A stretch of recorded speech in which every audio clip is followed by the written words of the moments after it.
live in the West Coast. A lot of people. All right. Hello, everyone, and welcome to yet another episode of Fan Fuel Motorsports Podcast, the podcast where fans fuel talk about motorsport. This is episode 40. I can't believe that we've made it this far. But welcome again to the podcast. As always, I'm Alex Harrington. I'm joined by Nathan Ball, and no, that's not Brett Moffitt. That is Colton Cranmore. He has shaved most of his beard off. And tonight we have a special guest. Our fan spotlight will be on Keith Merrick. So welcome to the stream, Keith. How's it going tonight? It's going great, man. Happy to be here. Awesome. Well, we're happy to have you as well. So I just want to go ahead and get right into it. I told you, in our pre-stream prep what was going to happen. So let's go ahead and get into it. Woke or joke? You understand the rules? Yes, sir. All right. Woke or joke? All right. The Truck Series Martinsville cutoff race. Just as a whole, was it woke or was it a joke? That was every bit of joke. I mean, I know the Truck Series has been rough the last few years, but that was just the epitome of just everything all together. Of drivers pushing a little too hard, the young guns that, are just going for everything, the veterans that are fed up with it, and the point system that has made it so where these drivers, they have to fight for every position more than they should have to. The format, it's entertaining when it works, but from what I saw, I didn't get to watch much of the race, but it was just a bunch of crap at the end of it. And it sucks as a race fan because someone who nonchalantly gets to just watch the sport and see these loaded up race trucks just beat the shit out of each other with no context. It's like, wow, look at these hillbillies. And we're just like, we're much better than that. I know that we are. Yeah. Like, I know that Martinsville, it's a high heat track when it comes to everybody's tempers, but I know that NASCAR is a lot better than that. Yeah, I think I'm piggybacking right off of him there. Like, it's a joke. You got people right rearing one another. I mean, they interviewed Cup drivers on Sunday asking about this, and Truex is like, yeah, this is pathetic. Someone else was like, this is a complete disaster. Even Chase Elliott's like, I don't know what to call it. I mean, like, at what point are they going to stop rewarding that kind of driving? I know it's Martinsville, but, like, it's just weird seeing people right rear one another like that. Yeah. The Truck Series and NASCAR is what people think short track racing is, like local racing Saturday nights. Even my local track, if you dump someone or if you're involved in an incident, you get sent to the back. Happens twice, you're kicked out. Like, right. You don't get a race that night. I don't know why NASCAR puts up with this at all tiers, but especially the Truck Series. It seems to be way worse down there. This race was a complete joke. And that series in a whole is just, it's turning into a joke altogether. The veterans have had to kind of stoop to that level of disrespect just because NASCAR ain't going to do anything about it. And that's how you have to race in order to earn the points, in order to advance in this, gimmicky playoff system. It's sad to see. Yeah, I'm going to have to agree. There's not really any more angles that you could come by. The three of you guys haven't already covered. But, obviously it's a joke that we're racing like this. We saw stuff like this in Knoxville, and, we came on here the episode after the Knoxville dirt race, and we complained because we were showing our product to the dirt world, and it made us look like a bunch of dumb idiots. And we're just doing that again with branding ourselves as having a national touring series, some of the most elite drivers in, asphalt racing world that should be on the pathway to cup racing. Well, this is our young brood coming up. Like, what are we going to look like in cup in the next 10 to 15 years? Is that what we want? And I think that for me is the biggest joke, because you got to stop it before it gets to be their normal. Because once it's their normal and they are the big boys on Sunday, we're just going to have 5-hour wreck fests, and I can't take that. So moving on to our next part of Woke or Joke, and that is Sunday's race and the inevitable discussion that we have to have on Denny Hamlin's comment about Alex Bowman being a hack. That's a joke. It's a joke. I mean, the dude's got 4 wins on the season in a car that, was revamped from what he had in 2020. And I know that he doesn't have the same statistics as his Hendrick Motorsports teammates, but I tweeted about it earlier this week. Someone has to suck on a 4-car team, a super team. Someone has to be the worst driver.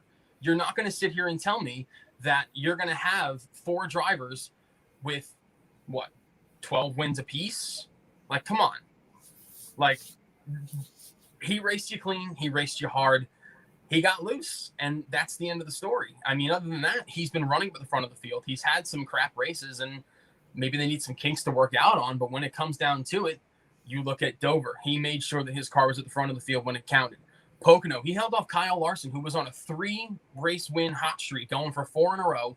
And the only reason why he got passed was because of the high downforce package. Just a little piece of the nose of Larson's car pulled Bowman back, and that was it.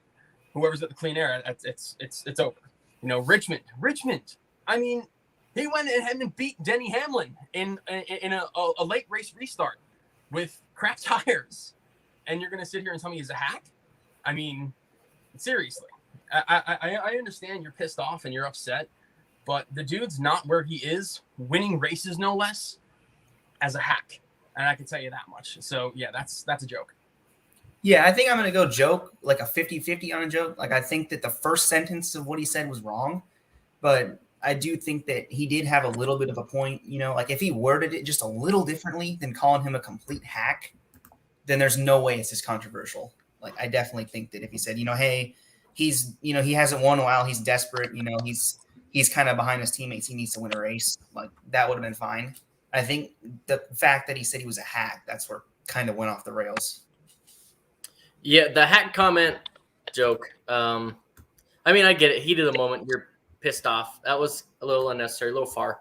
However, thank you. The teammate thing I thought was fairly spot on. Like he said, someone has to suck on a 4-car team. I doubt we ever see 4 of the same, or the cars of the same stable in the championship 4. That's probably never going to happen. However, that team does have a few kinks to work out, and I see where Denny was kind of getting at. He has 4 wins, but he's 14th in points. Right. That has to be fixed. But he's got 4 wins. So, I mean, you give and you take. If I'm Alex Bowman, I'd rather have 4 trophies and stickers on my car and be where I'm at than get eliminated, say, in the round of 8 and still not have a chance for a championship, right? So, I mean, it is what it is. I see where Denny's at. Joke for the hack comment. I'm going to go on the fence for the teammate thing, though. You know what? I'm going to have to disagree with all of you guys. I'm going to have to go woke. We've been clamoring for drivers to have personality. We've been clamoring for having a heel in the sport. We finally got one, and everyone boos and complains. Like, I'm sorry, but I love this. I know I'm a Denny Hamlin fan. I might be a bit biased. I don't think that Alex Bowman is a hack, but I love that he said that, because that just is nothing but good for the sport. I mean, the man had a T-shirt for sale before he even got on his plane. That's how fast that comment made Alex Bowman money. I'm all here for that. This is great for the sport. See his name now? Yeah. At Phoenix, Hack Bowman? Yeah. I can't deny the fact that I'm loving this. I don't necessarily like that it's my driver. I don't necessarily like that it's to a driver who we've seen kind of work his way to that top Hendrick ride. And he's not really ever been in much. I mean, Bowman, it's just he's one of those guys that's always there. He's not really spectacular. He doesn't live up to that showman nickname they were trying to give him a couple years ago. But I mean, it is what it is. If we got these rivalries, which we've had multiple this year since the playoffs started, I'm down for it. I mean, I can't say that's a joke. It's 100% woke for me. Moving on, though, we're going to keep with that incident. And this is a tweet that I tweeted out. It was a reply to, I think, one of Colton's threads. We couldn't find it before the show today, so it disappeared off the face of the internet somehow. But basically, I was saying that look at this incident this way. If this would have been done in a full season points format, Alex Bowman would have ruined Denny Hamlin's season. Denny would have had to been taken to jail because he'd have beat that dude to death. and it would have been a whole lot crazier from a fan standpoint. Is that a woke or joke statement? That's woke. I mean, when you're looking at a full season points, if you have no context and you say full season points, then it's like, But when you look at what the full season points are right now, I mean, Denny Hamlin's right there on Kyle Larson. Larson's got 9 wins this season, and Denny Hamlin has finished outside of the top 15 4 times all year long. His consistency has rewarded him wildly. And if this is a full season points format, Kyle Larson went out and finished, I think, outside of the top 15 at Martinsville. I think he finished 18th at Martinsville. Yeah. And that would have been a massive points day. And if I'm Denny Hamlin, I want to race hard for the win. But at the same time, if you see this guy who he's not in the playoffs and he has a very real chance of ruining your championship hopes, then I have to back out a little bit. I mean, I have to just let him go and maybe give him a nudge with 1 to go, get him out of the way and try to win it. I can't let him be in the position where he can take me out. In this format that we have right now, Hamlin's locked in. He gets dumped. It sucks. He misses out on a grandfather clock, but he gets to race for a championship next week. If it happens in the old format, the Winston Cup format, I mean, he went out and finished 24th, 25th, so he finished behind Larson, lost tons of points, and that would have been a huge blow. And much like Alex said, I agree. Denny Hamlin would have beat the living shit out of Alex. Yeah, I think I'm going to go woke on that because I do think it would have been pretty ugly had this been a full season format. But I do agree with Keith. If it's full season, you're what? You enter the race like 5 or 6 points behind Larson. Larson's running 12th or wherever he's running. You're battling for the lead with almost nobody behind you. It's just you and Bowman. He probably would have backed out, took the second place, and gained however many points he would have gained on Larson and called it a day. Like, I think it definitely would have changed how he raced in that situation. I'm going to go woke. Here's the problem with playoffs. I know we talk about it quite a bit, and I just put out an article on fanfuelmotorsports.com about why you shouldn't watch the finale at Phoenix. Go check that over. It's got some good stats in there about the ratings. However, the bulk of my argument that I didn't really include in that is the manufactured drama. If you manufacture a drama, and it's not even like WWE where everything is scripted, you just kind of script the bigger parts of the season to have this Final Four showdown, this Game 7 moment. It gets stale after a while. The thing that makes Game 7 special is that it's only once in a while we see it. So with this whole Martinsville thing, every year that Martinsville is that last race before the championship, we're going to see the same shit. We're going to see drivers dumping each other for wins, that one position, et cetera, et cetera. Whereas if this was a full season format, this is maybe a once in every 3 years kind of thing, once in every 5 years kind of thing. The excitement is amped up. We're going to get more viewers. People are going to be more inclined to watch that championship race because the battle's so close, rather than, this guy had a great season. He was, he was about to finish 3rd in points. Can't even fight for a championship. Best he can get is 5th now. Sucks to suck team. So I'm really not a fan of that. Also, shout out to Jordan. Sick flow, bro. Thank you. I got told I shaved my beard, and I got told I look like Joe Diffie and Brett Moffitt today. So. Oh, yeah. You definitely look like Brett Moffitt. I can see it. Yeah. So I'm going to have to go. Yeah, I mean, my statement, of course, I'm going to go woke. You guys brought up a lot of good points, but, I mean, to me, the biggest one with what you just said, Colton, is Martinsville is always going to be this batshit crazy as long as it's this final race. Yeah. Now, I've seen online we're talking about, well, maybe we should make a short track the final race. No, we shouldn't because it's too much of a crapshoot. Well, all I have to say is Martinsville is going to be a badass race no matter what. It might not have nearly as much dumb shit happen as we get in this points format, but if we had a season-long points format, I feel like it would have weighed more. We would have seen a different race from Denny Hamlin, maybe even a little bit less emotion, but I mean, we'd be going to next week with a worth of shit race to watch. And I'm sorry, but judging by last year and judging by spring Phoenix, we're probably not going to get that great of a race. And the momentum that Colton just talked about, all of the focus on this one race it's gone. I mean, we're going to Phoenix, and it just feels so bland. It's like the energy is just taken out of the sails, and nothing matters because we know that somebody's going to win a championship, but who really cares?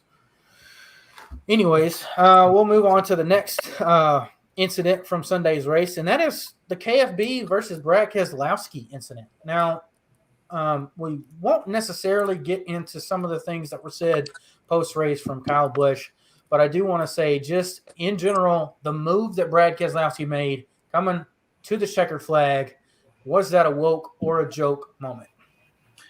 That was a joke moment. Brad Keselowski, he needed to win a race, and he is way, way far back from the race leader, Alex Bowman, and him dumping Kyle Busch does absolutely nothing. And not to mention, Kyle had mentioned it post-race. He said, Brad raced me clean all race long. We were going back and forth. We were passing each other. We were, we had a nice respect for one another. And given their history, I think for Kyle Busch to admit that is a lot. And for Kyle to then go out and say that Brad doing what he did coming to the checkered flag, everything that he did, all the respect that Brad had earned from Kyle Busch was out the window in one turn. It didn't make any sense to me because Brad Keselowski knew what was up. And if I'm Brad Keselowski's spotter, I'm telling him Martin Truex Jr. is here. This dude, he's going to make it. He needs to win the race. So it's just, it was a dumb move. It didn't make any sense. Harvick's had a lot more reason to it because it was literally that one spot he needed. But for Brad, that was just a stupid move.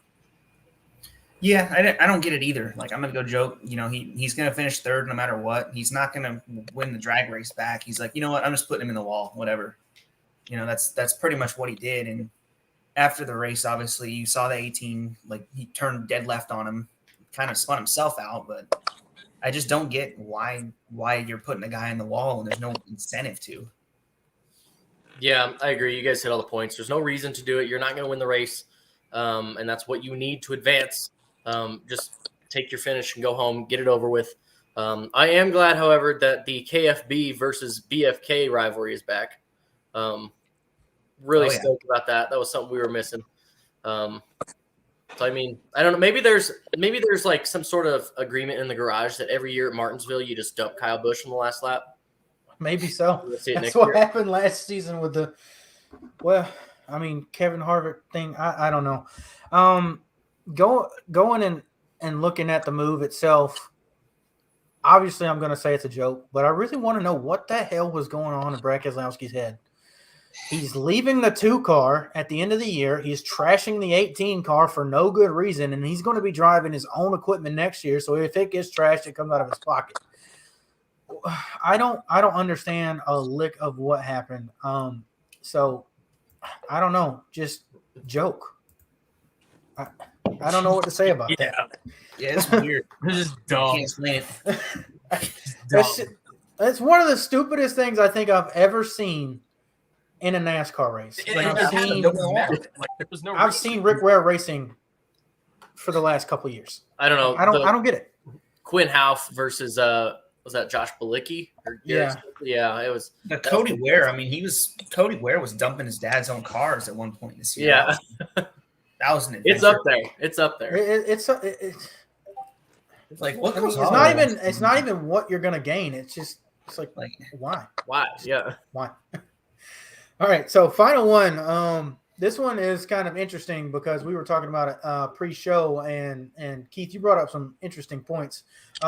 What is up with these last few weeks and maybe even the season as a whole and drivers cussing on TV? Is that woke or joke? Is that something you want to see or not? I'm going to go 50-50. I think I'm going to lean more towards joke only because of the TV aspect, but I love seeing emotion from drivers. That is the shit.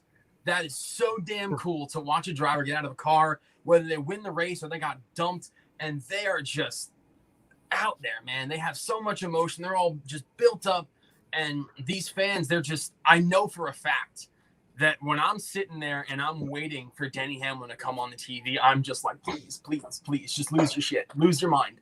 And he did, and it was great. It was awesome. I mean, he gets out of the car and loses it. And on the flip side of the coin, I also look at kids who are watching this race and the parents who are like supervising their kids watching this race. Oh, yeah. Like, oh, you dropped the F-bomb. Okay. Yeah. So now you got to like try to wind it back a little bit. And, you know, from the TV aspect, you have to tone it down a little bit. When you're in like a different scenario where you have like Bob Pockrass, who's in the background, who can censor that kind of stuff, unleash it, go for it. But when you're on TV, it's such a fine line. Personally, I don't think any penalty should come from it, but I think if a driver does it enough, then yes. But showing emotion, I mean, I love it. I'm a slut for emotion when it comes to these races, man. It is awesome. Yeah, I'm gonna agree with him. I'm woke. You know, like I'm fine. Like I'm not a huge fan of guys junking another on the racetrack. You know, like that's one thing. Take your emotions out on the track, but I'm all for it in front of a microphone. Like that, you're not hurting anybody. Like go have at it, have fun. Yeah, great way to put it, Keith. Love it. I am a slut for emotion on TV. I'm going to be woke because I like seeing the emotion and because the TV as a whole has kind of changed. We're not. I mean, you think back to when Dale Jr. Cussed after his Talladega win. He said shit, and you got fined a ton of owner points. You got fined like $40,000 for it. But that was also right after the whole Janet Jackson Super Bowl thing. So everyone on TV was a little, you know, kind of standoffish about it. I'm woke for it. TV's changed, culture's changed. Granted, F-bomb, a little heavy for kids, but I mean, it is what it is. You can't really. That's the issue with the live broadcast and the emotion of sticking a microphone right in this guy's face as he gets out of the car. You're gonna have it. Yeah, so I'm gonna have to definitely agree with that and say woke. It's interesting that you guys bring up kids, and I might get slaughtered for this, but I mean, with some of the media that kids are into, you know, listening to songs that their parents listen to, all this kind of stuff, it's not like they haven't heard those words before. Emotion is emotion. I think we should let it be. I mean, unless they were talking about, you know, dragging someone across the ground or torturing them or something, like that's, I mean, I would draw the line that, like, I guess gore or something, but like, you know, even the F-bomb, like these kids have heard that stuff. I mean, kids are not nearly as sheltered as what we were when we were growing up. So it is what it is. The thing I'm really wanting to question is what happened. Like NBC, I thought you guys had a tape delay of 3 or 4 seconds so you could, you know, bleep this stuff. What happened? It seems like that is just, we are 100% live sport now. And I mean, we've been hearing it even in in-cars pretty much this last half of the season. I don't know what to think about that. So if we're gonna say I'm sorry for the language, then you have a way to avert it. Obviously, you don't care, and they're just saving their face. Right. Yeah. I mean, with that being said, though, that's the end of our local joke segment. I think we're all pretty warmed up for tonight. So Keith, time to put you on the spot. It's fan spotlight time. I'm just going to go ahead. We got a comment here. I just wanted to flash that real quick. Chris Meinberg, I agree. The emotion the drivers are showing is what's drawing football fans like myself that got tired of the fake. So we've started turning into sports like racing. Well, I mean, good point. Yeah. I like that. You don't get that we're real. MLB, any other sport, they're not going to cuss on live TV like that. You know, have you ever seen a NASCAR driver flop? That is all I have to say. Yeah, well, fair. And you're not going to see on pit road fights during the burnouts. That was cool as shit. Yeah. I've never seen that. That was like, that's some Bowman Gray stuff right there. Yeah, I know, right? That was cool shit. I like that. That was cool. I really wanted Danny to get out and them to do something. I actually said to these guys in our group message when it was, I don't know if it was Gabehart or Lambert that came over and said, big picture here, big picture here. I was like, where the fuck was that with 16 laps to go when he got dumped? Like, he could have told him to back off. Yeah, I always said that if I owned a racetrack, I would fine drivers $500 for fighting in the garage or in the pits. But if you got out and you fought on the front stretch in front of the fans, I'd pay you both $200. Oh my God. Yeah. True promoter right there. Yeah. All right.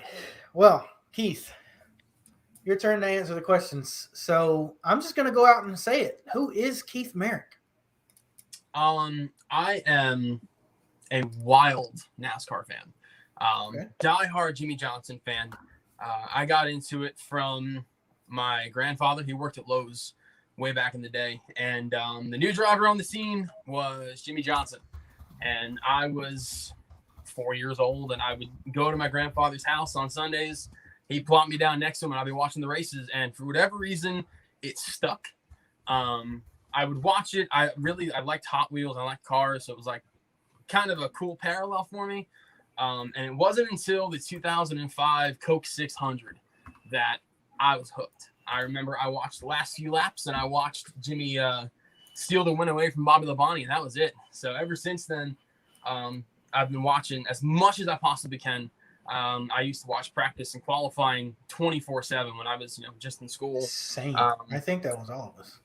Yeah, like I mean, it was a hell of a time growing up in the 2000s and watching all that.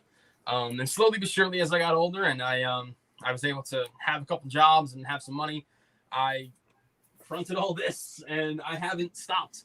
So yeah, I mean, I love NASCAR. It's my favorite thing in the world. And lately, what I've been doing is I've been taking non-NASCAR fans to races with me, and they are loving it. So it's been pretty cool. So I mean, in a little nutshell, that's kind of what I am as a NASCAR fan. As a person, I am an overnight supervisor at a local Wawa, and right now I'm currently engaged to my fiance. Haven't set a date yet, but we are looking forward to getting married at some point. Big family guy, big friend guy, and I love the beach. The beach is one of my favorite places outside of the racetrack. All right, that is opposite of me. I am a mountains guy. I don't like getting sand between my toes. No, it's interesting you brought up that 2006 Coke 600. I was actually at that race. It was on my birthday, and I don't remember a lick of it. Probably because you fell asleep because it was 22 cautions deep. I wish I could remember it. I mean, no, I've had a head injury in middle school, so I don't remember that race at all. But I've watched it on replay, and that finish is iconic. It is one of the best races ever. All right, guys. So I'm gonna go ahead and let you guys get into some of your questions for Keith, and then we'll just keep this thing rolling. All right. So I guess I'll start off here. This is like a super basic question. I do it for everyone. So I want to know, like, out of all the races you've gone to in person, like, is there one that sticks out to you, and like maybe why? Like, is it because your driver won, the race was good? Who knows? Like, just pick a race. Oh, he's glitching. There he is. Upside down for a second. My grandfather just called me, so like everything just like stopped for a second. So yeah. All right. So, was there a race that stands out to me? Is that the question? Yeah, out of all the ones you've attended, like which one and why? Number one is the 2016 Spring Dover race. I went there. It was just me and my mom, and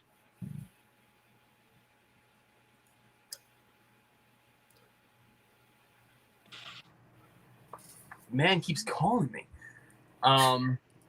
So it was the 2016 Spring Dover race.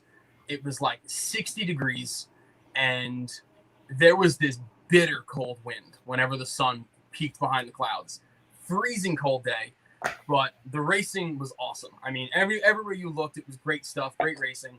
And I remember late in the race, Jimmy Johnson, 48 laps to go. He was going to lead his 3,000th lap at the track. And I remember he ends up getting off of pit road first. And he's getting ready to restart first. And where I'm sitting on the front stretch, there's like this small little area where you lose the front stretch. So as they're coming off turn 4, green flag waves, I see the 48. They hit this point where I can't see the front stretch, and I no longer see the 48. And I was like, what the fuck just happened? And next thing I know, I had my phone up recording this whole crash, and I put it down because I was like, oh, my favorite driver just wrecked the entire field.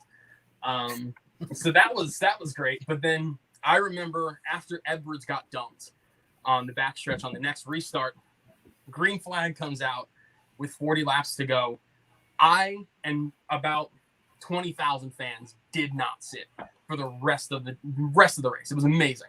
I remember watching Matt Kenseth hold off Kyle Larson, who, like, if Matt Kenseth was like this, Kyle Larson was like this the whole fucking run.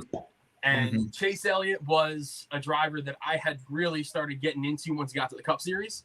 And he's duking it out. He's fighting. I was so stoked. And I was a little disappointed when Matt Kenseth won because I wanted one of them two to win. But in hindsight, on the drive back home, I was like, fuck, that was awesome. I mean, that is one of my favorite moments ever because that was sheer veteran poise by Matt Kenseth. It was amazing to watch. And, I mean, that's number one. And I think a very, very close number two is the 2020 Bristol night race. Oh, yeah. Those are two classics right there. Yeah. So we talked about it before we got on the stream here. I want you to tell everyone who's watching or who may listen to this in the future, how many tracks have you been to? Because I've been to 2. So first track I ever went to was Dover. The next track I went to was Pocono. Then Richmond. Then I went to New Hampshire. Then I went to Watkins Glen. I went to Martinsville. And I've gone to Bristol and Indianapolis. So 8 tracks. Man, you've hit like a third of the tracks. Like, yeah, I mean, I for the first, like, I don't know, 7-8 years of me going to races, I went to like 4 total. And the last like 2 years, I've just doubled that because I'm like, fuck it. I have a car, I have money, and I like to waste it. So let's go to a racetrack. So That's pretty much what it's been the last few years. It's just going and having new experiences, and it's been badass. It's been really, really cool. Yeah. And speaking of new experiences, Jared, our other host, who probably won't be making it tonight, he wanted to ask you. You did go to the Pocono doubleheader. So since you've been to a good amount of races, is Pocono a slept-on track? Regardless of the racing being good or not, in terms of fan experience and uniqueness, and how was the doubleheader? The doubleheader was my second favorite race weekend I've ever gone to. The only one that tops it is the triple header I did at Dover in 2017 when Jimmy won his final race in 2017. The only reason why that race weekend beats Pocono is solely because of Jimmy winning his last race. But if you took the sentimental value out of it, Pocono was the greatest fan experience I've ever had in my life. It was phenomenal. I mean, the fan experience was perfect. You walk into this track early in the morning, you can go to the fan haulers, you get all your stuff, and you hop up to your seats, and you get to watch the truck race. You sit there for about an hour, and you're watching the Cup cars roll out of the garage, and you watch Cup race number 1, which, by the way, that Larson finish was fucking insane. And it had me so excited to come back the next day to watch the Xfinity Series. And Pocono, it hasn't sold the way that it should in the last few years. So when I got into the track on Sunday, I walked to about 12 different locations on the racetrack and got to watch an amazing race, and then posted up for the Cup race and watched the second Cup race. And that was fantastic. So overall, it was awesome. And I was so excited to renew my tickets for 2022. And then NASCAR said, yeah, not so fast. So, but outside of that, I mean, I spent $200 and I got 2 Cup races, an Xfinity race, and a truck race. And there's really not much more a fan can really ask for. Pocono is an awesome, awesome racetrack. I know it doesn't show well on TV, but when you go to this place and you get to see this 2.5-mile triangle, I mean, anywhere you look, it is just unbelievable. And the sights are great, being out in the wilderness, and then of course this huge racetrack that you can find a battle anywhere you want. Definitely the best fan experience I've ever had. Definitely would love to see more doubleheaders because that was damn cool. Yeah, that's the race I wanted to go to next year, actually, because my dad grew up in, I think, the 80s watching IndyCar there.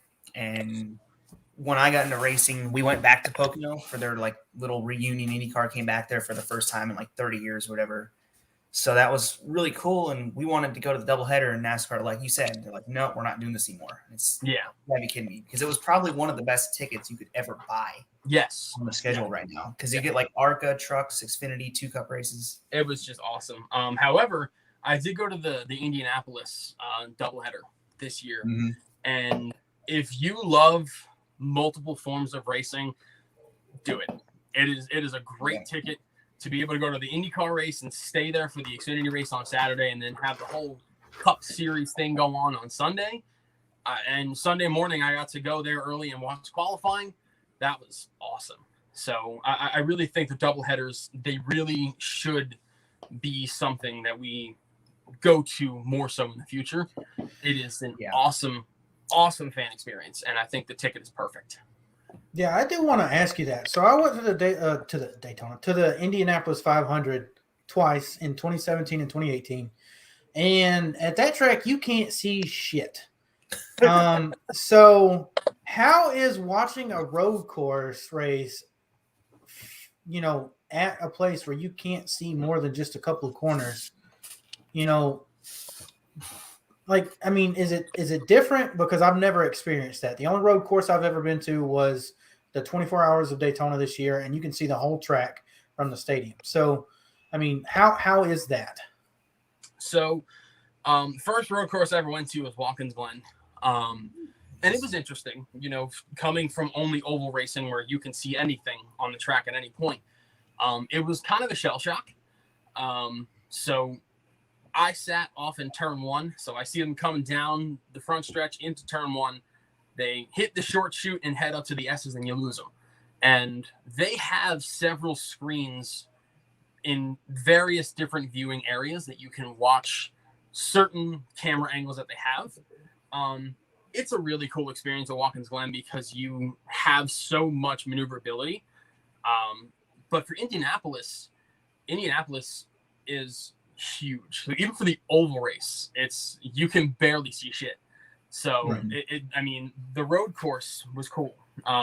There was 2 primary viewing areas in the whole track, and that was turn 1 for the road course and the last turn in the road course. So oval 4 and oval 1 were the 2 main viewing points. It really just depended upon where you sat. You got to see quite a good bit, believe it or not. So I think the fan experience overall is really, really cool because a road race is so different than an oval race. Different ways that they attack the racetrack. So I really enjoy going to a road race, and I would absolutely be going back. I thought it was awesome. So it's different for the first time, but once you have a couple under your belt, it's an awesome experience. This is a comment. Yeah.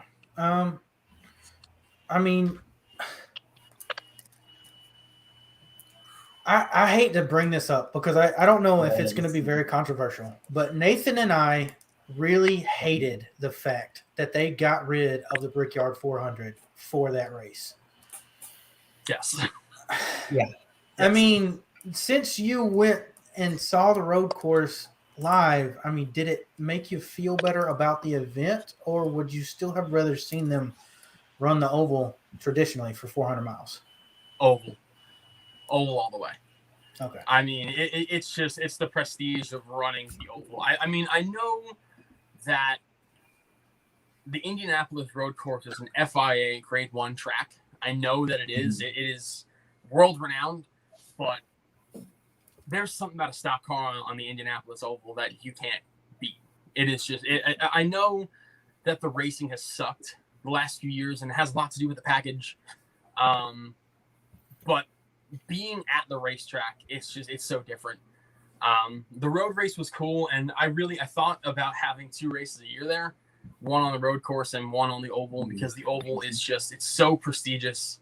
And I've said it a couple times that it's not a crown jewel anymore, And then I thought about it, and I'm like, it's still Indy. Like, it's still the greatest racing facility in the world. I mean, it's just there's nothing like it. I mean, I remember walking into the place in the infield, and I'm looking at the pagoda. I'm like, holy shit, I'm in Indy. Yeah. Like, it takes your breath away. And I would have loved to have seen the oval. The road course was cool because I'm at that facility, but I just know that I would have just been in just complete awe if I watched those cars rip by me on the oval. Yeah, so NASCAR, if you're watching, I'm not the only one that thinks that we should have 2 Indy races if you're going to run the road course. So Keith is in agreement. Let's do it. Doubleheader with IndyCar in the spring, in May, on the road course. Doubleheader with IndyCar in August on the Brickyard, and them having the Saturday with Xfinity on the road course. It's a win-win for everyone. I mean, let's go, NASCAR. Yeah, I know. Like, it's a winning idea. Yeah, that sounds perfect. In my honest opinion, I mean, that would have just been top-notch shit, for real. Like, that would have been so damn cool to have 2 races at that place. I mean, look at IndyCar last season. I know it was a different set of scenarios with the whole COVID thing, but, I mean, they had 4 races there, and it didn't detract from the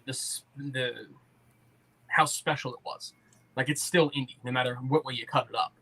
And I think having a race on the road course, which was a great ticket with the IndyCar race, and having an oval race there, I think it would be just an awesome all-around scenario for NASCAR to have that. Yeah, like I can't say anything that would disagree with that. Nate, do you have another one? Yeah. Well, with that being said, I've already asked you, like, what's your favorite race in person? Now I got to ask you another basic one. We know Jimmy Johnson's run a ton of different paint schemes, and you probably have a ton of them in diecast form. But if you just had to pick one paint scheme from his entire career, what's it going to be? Oh, he's ready. All right. Oh, yes, sir. This one. This is his 2007 Spring Atlanta win. And I remember first time I watched this thing roll off the truck for practice, I fell in love. And there has not been a car in any era of this sport that can top this for me. I'm sorry. There's nothing. This one, I mean, I have a Jimmy case that you guys are actually posted up on right now. This is top left. It means that much to me. Paint scheme is perfect, and it looked incredible on the Gen 4. It looked phenomenal on the COT, and it is a crying shame that Jimmy Johnson did not get to run that as the 2018 throwback. And for them to select that 2012 scheme, I know it was special for Hendrick, but it sucked. Like, I'm sorry, that Cobalt car on his 2018 Camaro would have just been chef kiss. It would have been perfect.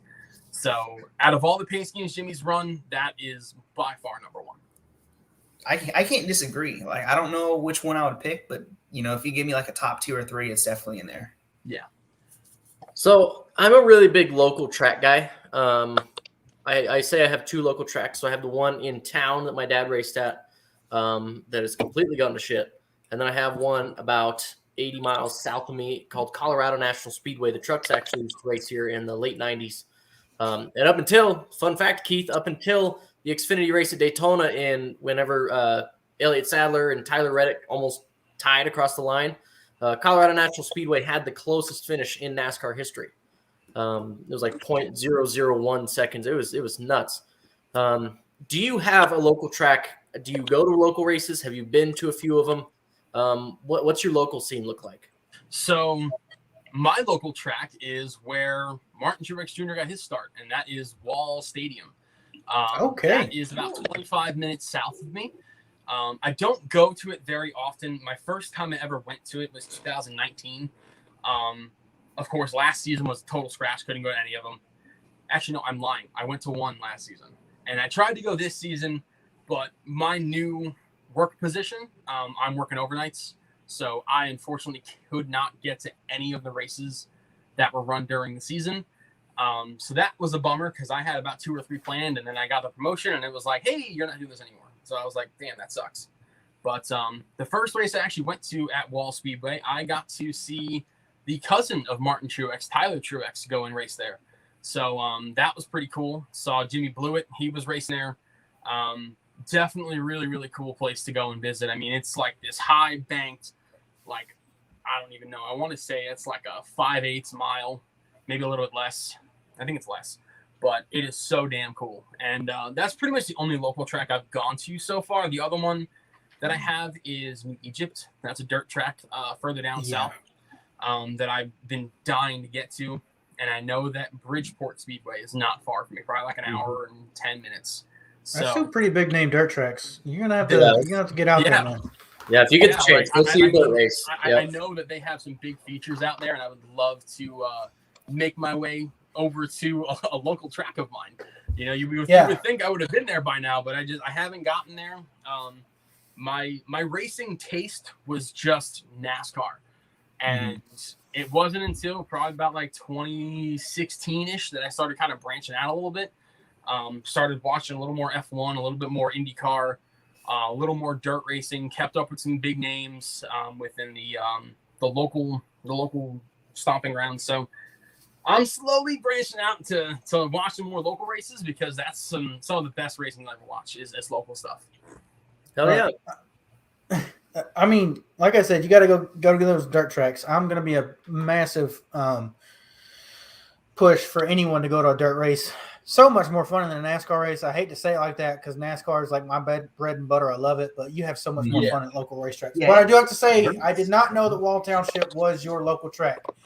I don't know if you've ever done this. This might be another flop thing, but you have got to go when Formula D is there. If you have never been to a Formula Drift event, it is the best fan event that you could ask for. Tire smoke, the smell, you're just covered in rubber, and they have a live DJ. If you're into music and you're into cars, that is just a place where you need to be. Yeah, my aunt went out to a Formula Drift at Wall Township, and I had no idea they did that shit. And I see these pictures. I'm like, oh, where'd you go? She's like, Wall. I was like, excuse me? I was like, that shit's like there? And it was so cool to watch videos and clips from it. I was like, no shit. I had no idea this existed. Yeah. Formula D, just incredible. Go watch it, man. I mean, you got to. We got Road Atlanta just a few hours up the road from me. I haven't been there in a while, but one of the best events I've ever been to. Yeah.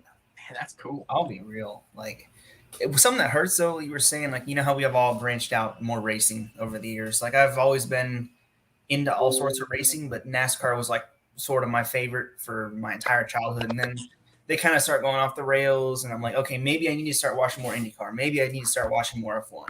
You know, maybe I need to do more sports cars. And honestly, I think the more this happens, the more that we're going to get pushed to see local racing, because they're going to have to satisfy our craving for good, authentic racing some way or another to substitute for whatever NASCAR is not going to have. Yeah. Yeah. And I mean, to your point, one thing I always hear, and we've all heard it, is a lot of people say, well, I stopped watching when Gordon, when Earnhardt, when Stewart, etc. retired. Those folks didn't stop watching racing. They just changed their platform. A lot of those folks, you can find them at the local track every Saturday night cheering for Bruce Yackey, Chris Eggleston, I mean, all these guys out there. They're still watching racing. They just found a different outlet. And, that, I mean, I just got a private chat here. That does lead into the fan question that we got from Tanya here. Overall, what changes could NASCAR make to make the sport more enjoyable for the fans and better for the drivers? What do you think? What changes can they make? They can start by listening to the fans. I actually had this thought in my head while I was at work last night.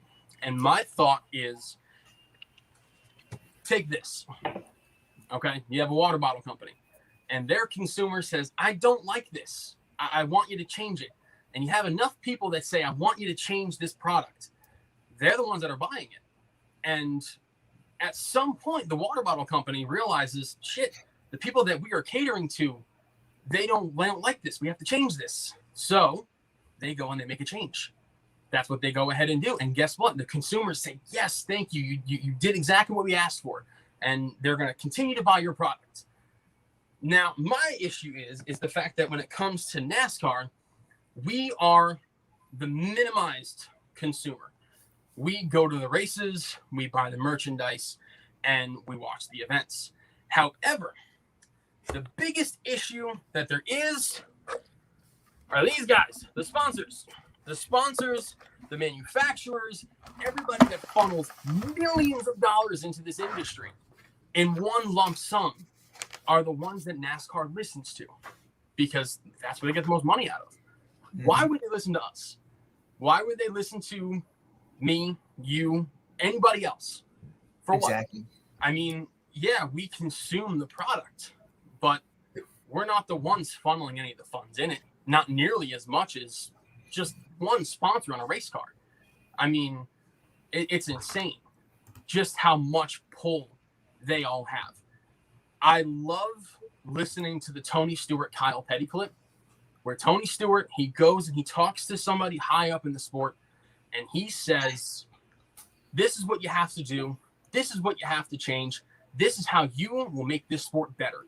And somebody that he will not name goes ahead and says, that is a complete 180 what we're trying to do. And right there, that's where it is. That's where the fine line has no longer been fine.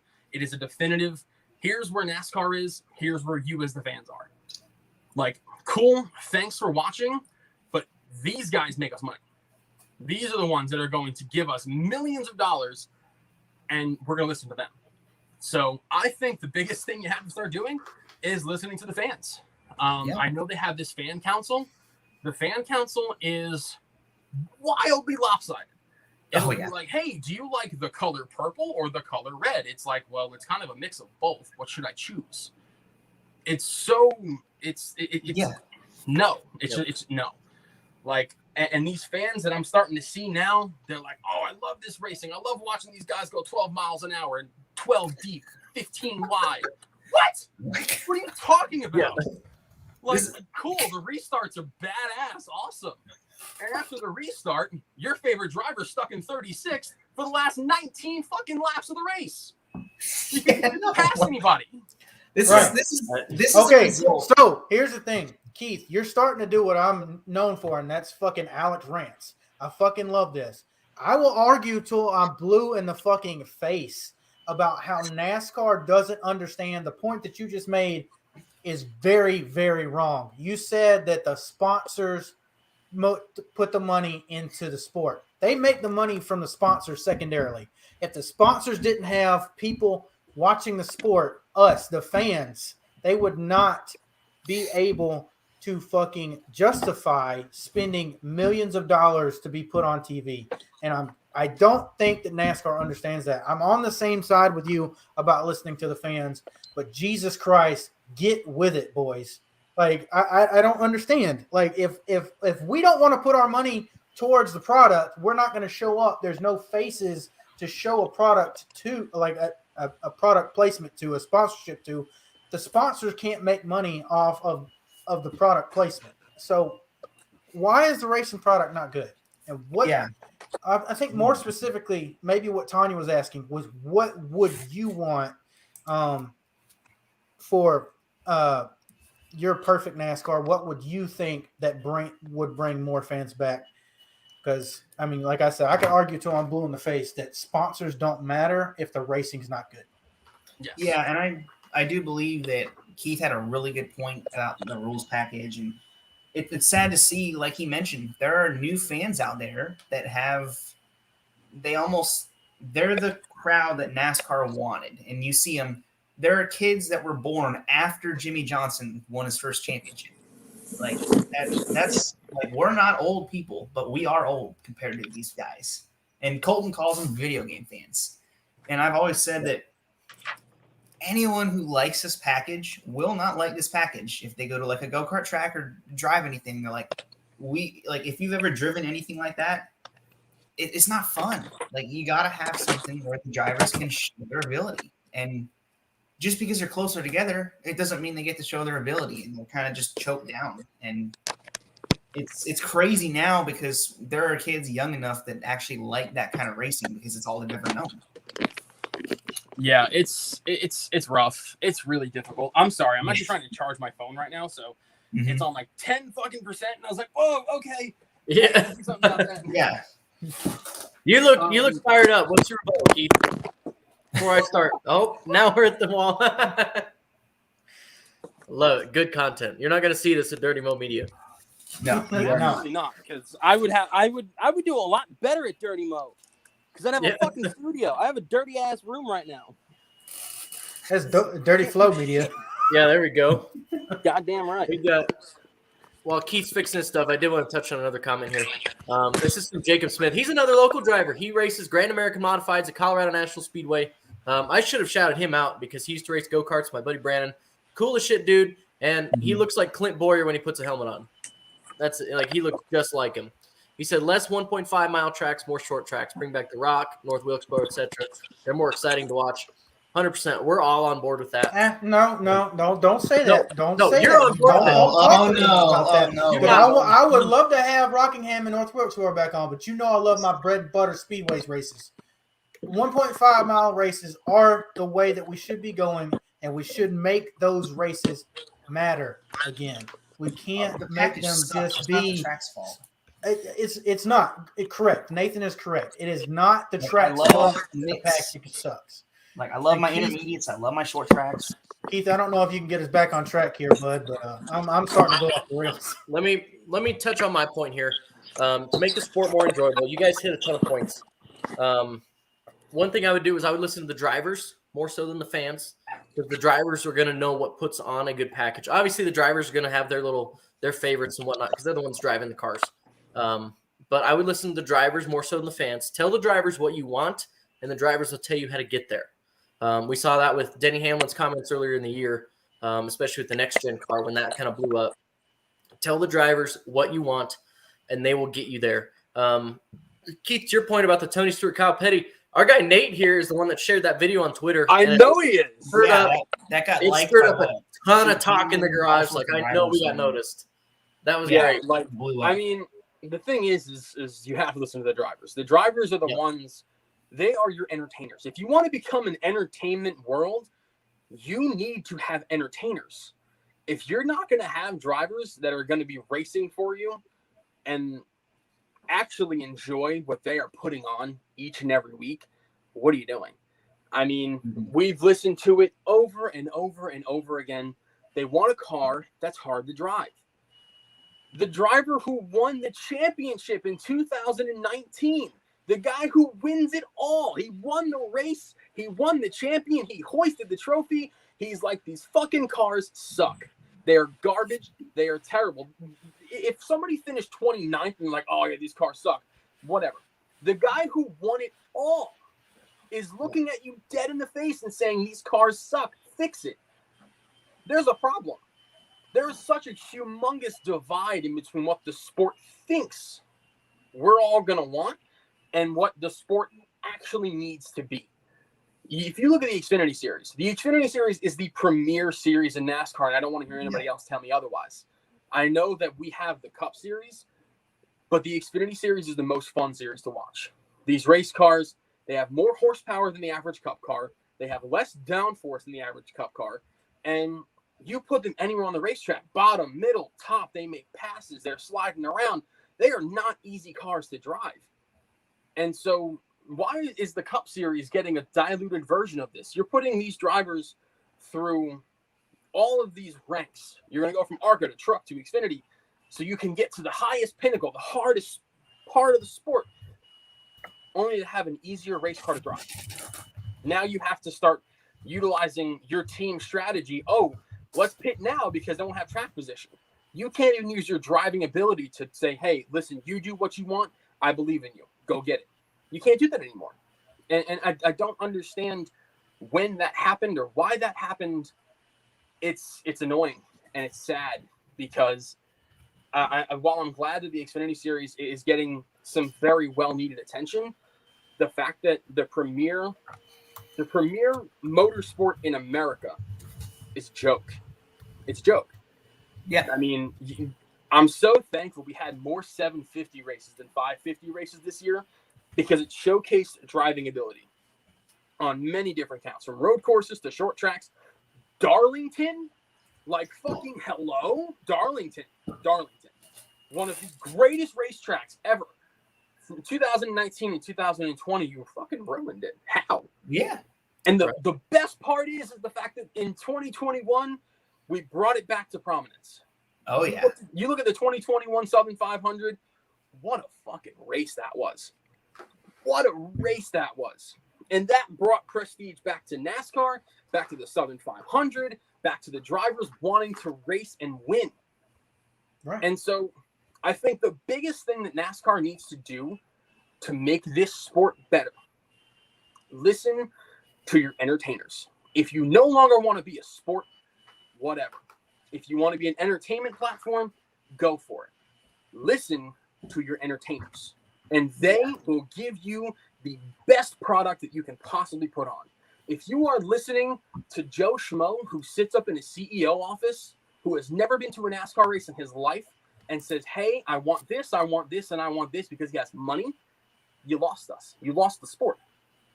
But if you listen to a driver like Kyle fucking Busch, and he's telling you these cars suck, and he knows exactly what to do in order to fix this, I rest my case. Yeah, and honestly, there was another question that I mentioned about this, and I mentioned earlier before we were on the show, and I forgot to bring it up until now. But we talk about how NASCAR is a premier form of racing in America, or once was. I'm kind of leaning IndyCar right now, but it makes me wonder, like the reputation NASCAR's got right now amongst other circles. Everyone's probably had to go through this before. All of us, we get asked like, why do you like NASCAR driving at work, right? Like what would be your response to someone telling you, oh, why do you like NASCAR? It's just left turns. Because my response has always been, I'm taking them straight to an outdoor go-kart track. I'm wearing them out for an hour or two, and then telling me if it's easy to drive those cars. Because I want to know, like, everyone's got a response to that. We just have to figure out how to make people take it seriously. Yeah. It's just, it's no longer a serious sport. And it's sad, because you look just 10 years ago at the COT. I mean, literally 10 years ago at Atlanta, in that fall Atlanta race. I mean, you had two, and another thing is you also need names in this sport. And I know people are trying to make their own names, but you had two of the biggest names in this sport going head to head in some of the hardest race cars I've ever seen put on a racetrack. And I mean, you would have thought you were watching Formula Drift. I mean, these dudes were dead sideways. They were balls to the wall, and it was unfucking believable. It was one of the greatest races you can ever ask for. And now you look at a race at Atlanta, and you have to hope that you get somebody's draft so you can get close enough to them, get some clean air, because if you don't, you're going to go up into the wall with all the dirty air that you get on the nose. And then you have to restart everything and try all over again for the next 10 laps. Meanwhile, you look at a race like the 2011 Auto Club 500, where Kevin Harvick drafts up to the back of Jimmy Johnson, drives underneath him, and takes the lead away in one foul swoop. Mm-hmm. He didn't have to wait 9 laps to prepare it. And, it sucks, because I know you guys remember too, how fun NASCAR used to be. And now we're in this diluted version with half the horsepower and double the downforce. Yeah, it sucks. Yeah. And I guess the story about that is I was watching on a family vacation. We had some sort of event in 2017. One of my relatives sees me watching the 2017 Indy 500 on my phone. And he's a pilot. He's into all like engineering stuff. He's really into these kind of things. And he's like, why are you watching it? It's just a bunch of left turns. And I'm like, I'm trying to defend myself. And I'm like, I'm just getting clowned. I'm like, there's no way I'm working out of this. So I'm like, all right, cool. Next time you're in town, let's just go to a go-kart track or something. And we were there for an hour, right? And he's racing like, oh my God, I'm so worn out, So I'm telling him like, okay, now imagine this at, 75 or 80 miles an hour. Now you're at the competition karting level. Now imagine this 150 miles an hour. Now you're at club racing. Now imagine doing this at 200 miles an hour. Now you're at NASCAR. And it's like, do you still think anybody could be doing this? And they're like, no, probably not. And ever since then, they're like, this is way more interesting than I thought it would have been. Like there's got to be some ways out there to let people know that not everyone can drive a race car. Yeah, well, I mean, and the thing that you say with that, they're 200 mile an hour. We're not even doing that anymore. Yeah, it sucks. I think to Keith's point, the 550 double downforce package is we're not back. When he talks about that COT race at Atlanta, when he talks about even the night races when it wasn't as hot as it was that day between Jimmy Johnson and Jeff Gordon in 2012. I mean, you look at those COT cars and they were hard to drive and they had a lot of power. And interestingly enough, to Keith's earlier point, he said something about the Xfinity cars being the premier series. Well, I hate to break it to you guys who hated the COT, but I don't know if you can use your eyes or not, but the Xfinity car is the COT platform. It just has a composite body on it. So all of you guys who sat there and complained about the COT when we had it and pretty much pushed NASCAR to put what we have on the track now, I mean, that's your fault. I don't know why you like the Xfinity series if you didn't like it when the guys in Cup were running it with 100 more horsepower. That's my beef with the fans. I think, Keith, maybe you're probably going to say along the same things. I see you shaking your head. I mean, why did we go down the road that we did with Gen 6? I mean, we've stunted ourselves with the horsepower, then the double downforce, like you said. Now we've got convoluted playoffs and stages. And those are all things that I feel like my friends and work buddies who used to watch NASCAR always point to when they don't. Is that something that you see in your area being in another part of the country? I mean, the problem is the fact that we deviated so far from this sport. I hate to say it, but probably because of Jimmy Johnson. As much as I love Jimmy, I think more than half the reason why NASCAR did what they did is because of Jimmy Johnson. You had one guy who was able to just masterclass the whole series for years. And then they're like, okay, we got to change it up. And still somehow, some way, Jimmy Johnson managed to find ways to go ahead and defeat every car and platform that they gave to him. And I really think that they were like, screw this. We want to have parity in this sport. And too much of a good thing is a bad thing. Right. One of my favorite things to think about is the 2014 playoffs. The 2014 playoffs was amazing. The whole season was it was perfect. High horsepower, a nice downforce package, and great racing, big names. You went into this 10-race playoff with all these different rounds, and it was exciting, and it was just nitty-gritty all the way through, and it set up for just this amazing event at Homestead. And NASCAR was just, they were all in. They put all of their chips in the basket. They said, this is what we're going to do now. They went to the Gen 6 car because they wanted more of a stock car, which I get, but they kept trying so hard to catch lightning in a bottle.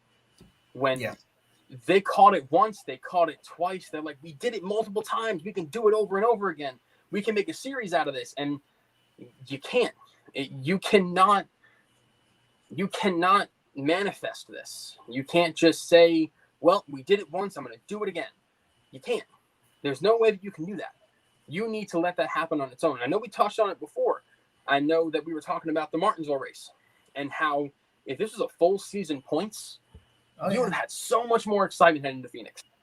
So much more excitement heading to Phoenix. Instead, now we have the guy who's won 9 races on the year, and we have these guys who combined are at 7. So who should win the championship? So it's just like fight to the death. I don't like that. I think that we deviated so far from the COT because a lot of like the old heads in the sport, they were just like, oh, like ugly. They're not stock cars, and they were still fast as fucker. Let's try this again. Someone had to send me a fucking message and vibrate my whole phone off. Yeah. Anyway, everyone light up. They saw the COT as a bad thing. They saw the COT as a bad thing. They thought it was ugly, thought it was hideous, and turns out it was one of the best things that ever happened in the sport. And I don't want to hear anybody say anything different. It was one of the safest cars you ever driven. And they also kept so much horsepower and a great amount of downforce.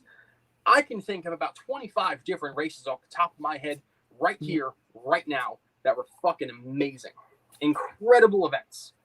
And NASCAR tried so hard to they wanted Game 7 moment every week. They wanted to put these stages in, and they wanted to have restarts because they knew that was exciting. Like, yeah, it's exciting. Of course it is. Like, that's the whole point is when you least expect a caution, when you least expect a restart, that's when you get up on your feet, whether you're at home, whether you're at the track, and you're just waiting for it. But when you have a ticker that says, all right, 2 laps until a restart, it's like, okay, now we get to watch my favorite driver get shuffled to the back of the field and possibly wreck. For what? You know, and I've been saying for the longest time, I love stages. I hate the stage breaks. I think the stages are awesome. Stages are one of the best things NASCAR could have done in this sport because it rewards these drivers who are busting their asses off, and it gives them something to race for, not just the last 2 laps. You have to race your butt off all race long. I love it. I think it's awesome. But I hate that we're trying to manufacture all this drama. You know, I'm trying to embrace it. I've been posting a little more about it on Twitter about trying to embrace the drama because I know it's not changing anytime soon. I know it's not going anywhere. But it's just so hard when I got to watch the 2011 Chase for the Cup. Like, I got to watch 2 drivers tie for the championship. Yeah. And that was just, you gave them 10 races, go at it. Have fun, do what you can do. And out of everything, they come to a fucking tie? Like, how cool is that? And now every race is a tie. Every championship race is a tie. It's just, okay, finish better than that guy. And I don't like that. You know, NASCAR has listened so heavily to their sponsors. It's just, it's changed the sport for worse, and it sucks. Yeah, it's like we want 1992 every single year. And they're like, all right, cool, this is how we're going to get it. That's exactly it. I got a couple comments here I want to bring up. One of them from Jacob. What do you think about NASCAR doing an open rulebook for the All-Star race? Teams do whatever they want to the cars, no limits, just run what you brung. I'm a huge fan of it. I love run what you brung nights in my local track. I think it's awesome to see. I mean, it's just Chili Bowl. That's what Chili Bowl is. You run whatever you bring to the track. They have very minimal tech to it. What do you think of that? I think that's awesome. I mean, the last few years, the All-Star race has been a test session anyway, and only for bad things, for having a high downforce package, or let's put holes in the fucking hood, or let's put the numbers, on the rear tire and see them spin. Like, no. If you let these engineers go and say, fuck it, I know exactly how to make this car go 190 at Bristol. Let's do it. Like, hell yeah. Do it. Come on. Like, I want to see the ingenuity that these guys have. And because I know that these engineers in NASCAR, they are some of the smartest people this side of the Mississippi. I swear to God, they are unfucking believable. And I would love to see these drivers hop into these race cars that are just wildly hard to drive, stupid fast. They're skewed like a motherfucker. Give me it. I want to see it. Anything. It's supposed to be fun. And I think that would be really fun. And then NASCAR can find out what they have to outlaw. So, yeah. I think it's cool. I'm for it, man. It's like a T-Rex car. You want to see an engineer's like, hey, we're going to, there's no rule book. Just see what happens. Build the fastest car you can. Yep. And if something's that fast, then that's cool. They can ban it the next week. But so I'm gonna have to agree with you guys that I would want this. I don't know how they're gonna be able to do it with the next gen platform being so stock because nobody's really making anything anymore. A little bit disappointing for me. I know Brett Griffin tweeted today about his number 4 point of what happens this weekend is that a bunch of people in NASCAR are going to lose their jobs. Well, I think that's sad. I also remember a 2015 commercial with Joey Logano. I can't remember what commercial it was, but it was a Shell Pennzoil car, and that thing had wings like the fucking Cars movie. And it had boosters coming out the sides, and it had stacks on the front. Like, fuck it. If that's what they can bring, if it's safe, if it's not going to kill somebody, let's have that shit. You know, they're Go going to for have it. plenty of Gen 6 chassis just sitting out in the garage, just, you know, that they're probably going to have to, you know, recirculate to the Xfinity teams. Fuck it. Let them put $500,000 into a fucking car and see what happens. I want to see teams putting lead pellets in the frame rails like they did in the 80s. Oh, I want to see spoilers that lay down when you hit a certain RPM. I want to see the Harvick window thing at Vegas that year. Bro, you know the 2016, the Transformer cars where they would weave after the race because the suspensions would always offset? Yeah. Shit like that. Be designed to bend a certain way to add side force to the car under green. Yeah. I Like, want that's DW nuts. 1985 blowing the engine as soon as he crosses the line because it's so illegal.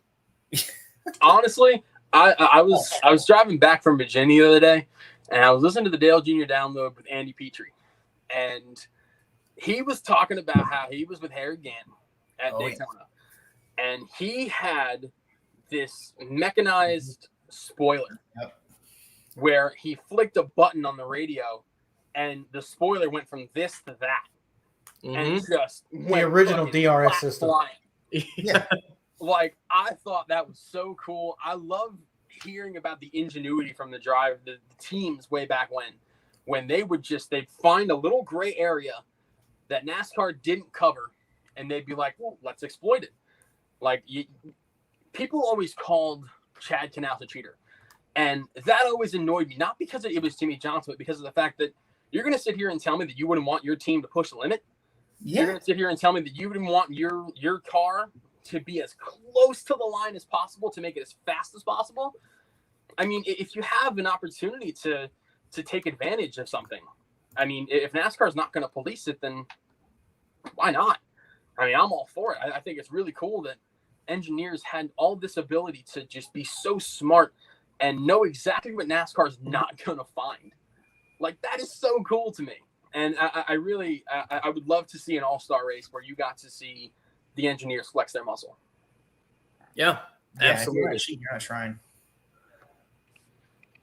Yeah, like I said, I'm a little scared about next gen just for that. But with that being said, I mean, you know, we've talked a lot about, you know, some of the stuff that, you know, the four of us, I guess, really agree on with, or the three of us, I should say, with you, with NASCAR losing its identity and going into these kind of forced drama situations and stuff like that. But with the next gen car, I mean, is this platform too out of the realm of traditional NASCAR stock cars, being that it's going to be more of a spec car? Like, are you actually excited for it, or are you thinking this is a wrong direction move? This is tough. I think this is a really good start to kind of scratching away what NASCAR etched in stone, what the Gen 6 car did to this sport.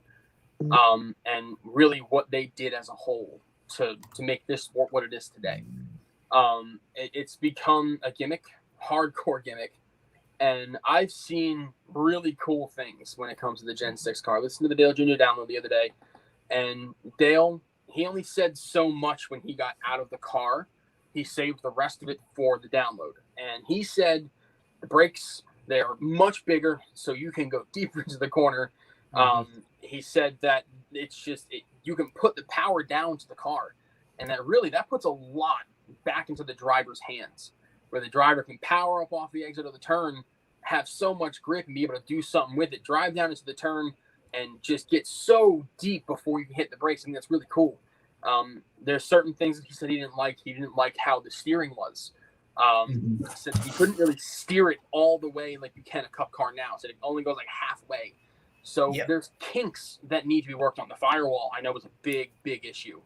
I don't know if they've sorted that out or not, and how hot it gets in the car. But are there kinks to work on? Absolutely. This is a brand new race car. We watched the Gen 6 in 2013. It came out swinging at Daytona in the 500, and it was one of the worst 500s ever. And you're saying that as a Jimmy fan? It was horrible. I mean, it was the most anxious moment of my life, because I'm sitting there, I'm watching Jimmy Johnson just pace this field, and nobody's making a move because they can't. and you don't know when somebody's going to make a move. It was just, you couldn't do anything. But then as time wore on, especially in the last few years, we've seen some of the best plate racing that this sport's ever seen when it came to the Gen 6 Agreed. car specifics. Mhm. I think it's been phenomenal what they've been able to do, and they made adjustments. I think the next gen car in 2022, it is not going to be perfect, and it is going to get a lot of shit. It's going to get a lot of hate. It is not going to be liked by everybody, but we're NASCAR fans. What are we going to all agree on? And if you can tell me what it is, go for it. But the thing is the next gen car, I think, is a great start to getting somewhere where the sport is more enjoyable for the average fan, and it can also coincide and coexist with the sponsors' wants and desires. Because at the end of the day, NASCAR is a business. They love that we're here, but they're not going to listen to us. So slowly but surely, we're seeing things that we like. But I think that the next gen car is really, really cool, and I'm excited for it. I've seen some data and analytics on it. I saw how the diffuser on the back of the car, how it disperses the air. I thought that was really neat, how it doesn't just go straight over, it actually twirls to the rear car. So I thought that was really interesting. I think it's going to be a cheaper car for teams to run, and I think that's going to save a lot of money and help a lot of teams out. I really only see the sport going up from this point. I think we're at one of the lowest points ever in this sport's history. So I think having the next gen car come in when it's coming in, and having all of the knowledge that we have of what we've had the last couple of years with the schedule changes and what we're trying to get towards, I think the next gen is going to be really, really cool. Yeah, I think it's going to be interesting. I don't want to say anything early because there's so much still to come, but I do remember Chase Briscoe and Ryan Blaney saying two things about the car. They said that it's easier to drive fast because of the bigger brakes, because of the steering response, all that kind of stuff. But at the same time, it's a lot harder to drive on the limit than the current car is.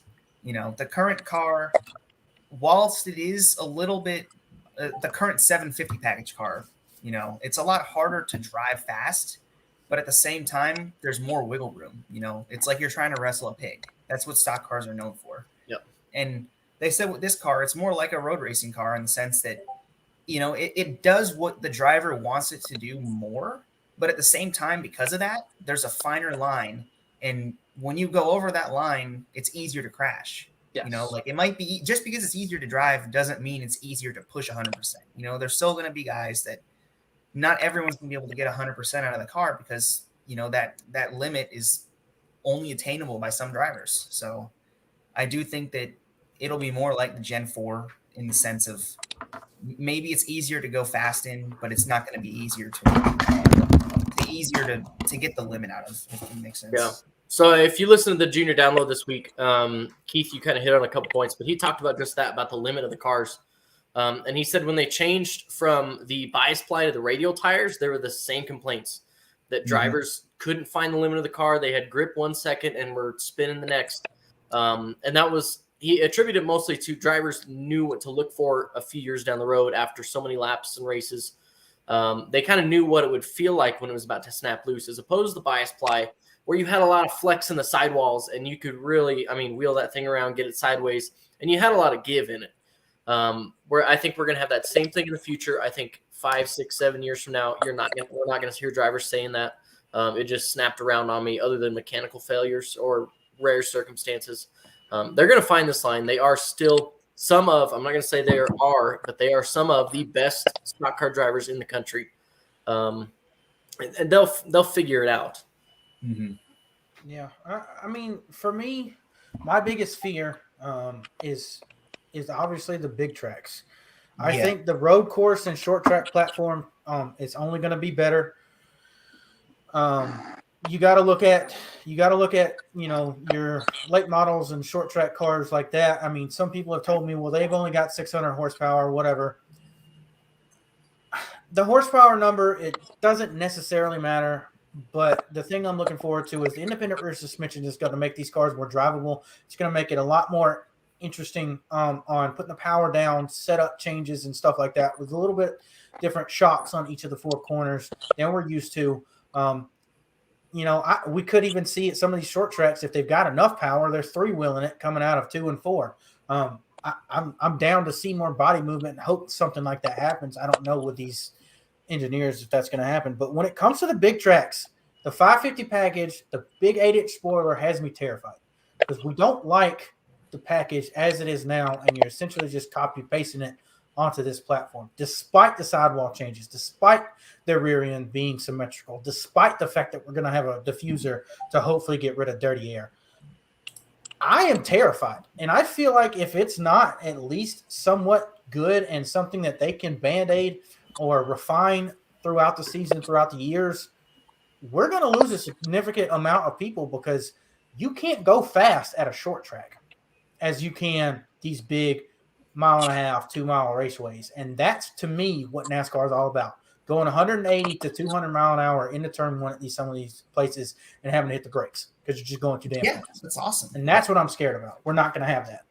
I'm worried. Yeah, I'm a little worried about the wide open racing. Like, I know Christopher Bell commented on that. He's like, this is the direction they want to go in on the big tracks. And that worried me.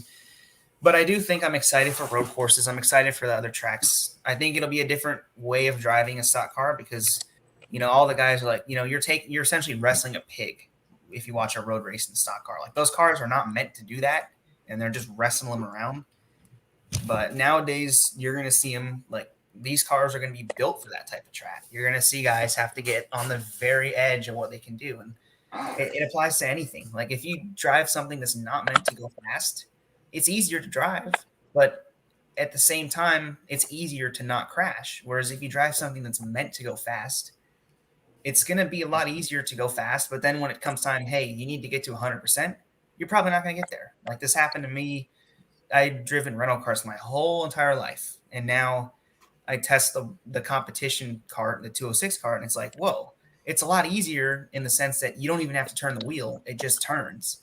But when you lose it, there's no saving it. Like, you're done. You're not going to save it. Yeah. There's too little of a margin for error. But who knows? Like, I think it's going to completely change the way that these cars are driven and the way that drivers approach it. I mean, I would like to add one thing, is that I know that NASCAR acquired IMSA a couple years ago, and it very much feels like the next-gen car mirrors that of an IMSA car. It seems like it will be built for road racing. That's cool. I mean, if you're going to have 7 road courses on the schedule, or 6, I think, for next year, then by all means, more short tracks, give me it, but when it comes to the intermediate tracks, I am a little bit nervous, because I was watching, I don't know if you guys follow Christian Espinoza. He lives up in the condos at Charlotte, and he gets to watch all the cool shit. I mean, he's a lucky bastard. But one thing that I would see is the oval test for the next gen car, and you're watching it come off turn 4, and it's just so slow. It takes forever to get from turn 4 to turn 1, and it's just wide open through the corner. It doesn't look fast, and I know it's just a test car. So they're probably not putting everything they have in it. You also haven't had an engineer get to it to really maximize it. But watching that, I was like, I don't like that. But for Tony Stewart to spin the car out at Bowman Gray, that's cool. It's going to be a harder car to drive on the tracks where I really truly believe these stock cars are meant to be on, and that's short track. Short tracks, give me them all. Yeah. I'm all for short tracks. Like, if the car is theoretically easier to drive quickly, then it's going to be harder to get to that limit. And I think you're not going to see as many drivers get to where their car is at 100%. You're going to see guys, they're all struggling to find that 1%, because it seems like the way these cars are built, once you step over it, you're not getting it back. Mm-hmm. And it's going to be interesting. Yeah. Well, maybe that saves the big intermediate tracks. I mean that's what I come here for. I come here for 500-mile races. I need that to be a thing. I would not care if they put a twin turbo V6 in there and it was pushing 1,000 horsepower. Like, I don't care how the car sounds. I don't care how the car looks, as long as it's fast and hard to drive. So yeah, I want the racing on the big tracks to be in the hands of the drivers. I don't want it to be just slot cars wide open, Yeah. And that's like I said, I think everyone shares that concern. We've all just talked about it. That's the one thing that I'm really concerned about with this new car. They have to figure out a way to please the fans that were here before the slot car racing. Because I know that they want a whole generation of fans to like the slot car racing. There's And already, there will be. I promise there will be, and they're going to weed us all out. They're I gonna know, weed out- right? they're Like, gonna I don't weed wanna out be- the people who like the racing. yeah, like we're gonna be the old people, and these kids are gonna be like, you guys had to lift on 1.5 tracks. What is this? You know, like it's sad, but it's funny at the same time. 'Cause, I hope that if that ever does happen, I really hope that there is a portion of kids that they go back and they watch Dale Jr.'s 2010 Atlanta qualifying lap, and they're blown the fuck away that there is a 2 in front of the other zeros, because you will never see that ever again if you're trying to keep going in this direction. Yeah, and I think Right. like I do think like if you show them 2018 Chicagoland 10 years from now, you're gonna see they're gonna be lifting, several hundred yards before they get to the corner. They're gonna be out of the gas for like a good portion of the corner, and they're never gonna be at 100% throttle. They're until not out going of to the know corner. the Harvick line in Atlanta. Yeah, they're not gonna know. They're like lifting at the they're gonna start look at finish this line. and they're gonna be like, wait a minute, you guys don't go wide open through the corners. You guys have to use a brake pedal. They're like, what is this sorcery? Yeah. Man, Like, You're bumming me out here, Nathan. I know, but like Bumming me out here. we're gonna be those people. Like we're gonna be the get off my lawn crowd. And Right. I think we already are, man. There's plenty I'm of not people even that like 20 these years old playoffs on and all there. this other shit, man. I'm Yeah. tired of it. I'm only 26. I'm not old enough to be I'm the like fucking half your age. geezer in his rocking chair saying, "Get off my lawn." Like, I just want talented drivers behind the wheel. I don't want these guys coming up here and wrecking each other because, her dirt NASCAR demolition derby. No, I mean, we're supposed to be fans of guys who go out there and manhandle a car like they're riding a fucking bull. To your point, Keith, about the Atlanta and the 200 miles an hour going to the corner, this is one of my favorite things to mention. It's one of the funniest things I've ever seen NASCAR do. Do you guys remember 2019 Spring Talladega when the cars were going too fast, so they put the wicker on the spoiler and it made the cars go faster? Oh my god, yes. That was great. They, I think so Newman posted like 203 or something around there, right? Going, around Talladega, and then they put the wicker on and it was like 205, and they were like, shit. yeah, I'm sure that some NASCAR exec was like, "Oh, you guys are going really fucking fast. I thought I would slow you down." Yeah. And when I actually think, believe it or not, when I actually think of Gen 6 plate racing, that is like a top 3 favorite race for me in terms of the plate racing world. Oh, yeah. It was unfucking real. It was so cool. And so give me a wicker. If you're going to keep putting the horsepower up, give me a wicker. I don't care. Dude, 20. Yeah, they should do that. Let's try it at the small Crazy. tracks. I mean, if you look at some of the races that they did at Rockingham before they stopped racing there, they did some street stock races there. And we're talking about cars with maybe 300, 400 horsepower with these big ass fucking planks on the roof or metal sheet metal slabs, maybe 2.5 feet tall, just poking a hole in the air, and they're drafting around each other like they did in the 2001 era where they had the wicker bill. So, hey, put that on the intermediate tracks. Let's see what happens. But Keith, I think we're all in agreement that we loved having you on. It's been a phenomenal show. Been fun talking with you. Do you have any questions for us? Ooh, man. All right. One. All right, I'm going to start you, Alex. How did you become a Hamlin fan? How did I become a Hamlin fan? Well, obviously I can pick champions because as a kid, I was a Mark Martin fan. And so, so growing up, I always loved Mark Martin. He was my fan or my favorite. I was a big fan. I think I've got a picture of me sitting in his car in one of his show cars somewhere around the house. I don't know why I picked Mark Martin, but he was retiring in 2006. And I had to get a new driver because my favorite driver was leaving. So I was like, what's going on? And Denny Hamlin comes off the bat and wins the Budweiser shootout. And from there on, I'm like, this dude just beat the shit out of some veterans. I've never even heard of this guy because I wasn't paying enough attention at Phoenix the previous year for seeing him getting that pole to get in the Budweiser shootout. And I have not been not a fan since. I mean, he went out there, did that, then he did the best thing ever and kicked ass and swept Pocono, which is one of my favorite racetracks on a video game. So, I mean, that's how I became a Denny Hamlin fan. I've not stopped since. There you go. That's cool. All right, Nate. All right. What is your favorite F1 race? Oh man. Man, Keith did research. There we go.